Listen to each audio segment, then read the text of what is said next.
Now, fear of being called racist was a direct contributor to the appalling grooming scandals that went on in Rotherham, in Rochdale, in Telford, and in other parts of the country too. It could have been stopped, but it wasn't, because the police and the authorities were scared that if they pointed the finger at one particular community, they would be accused of being racist. Well, today has seen a very big change in the language. Firstly, Suella Braverman, and by the way, it's her birthday today as well.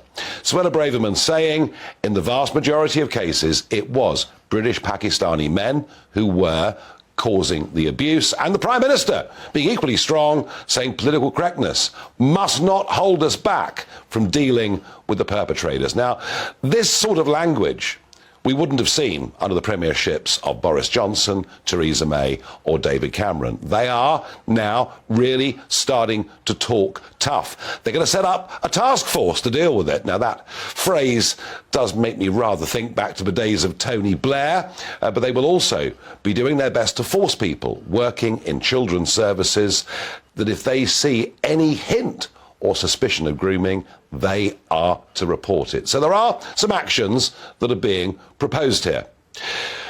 Well, I suppose you could say the same about the cross-channel boats. Lots of tough talk from the Prime Minister and from Suella Braverman, and yet, over the weekend, polling showing that 63% of the country don't think anything is going to materially change.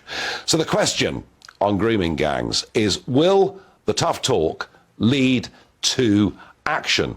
Tell me what you think. Farage at gbnews.uk.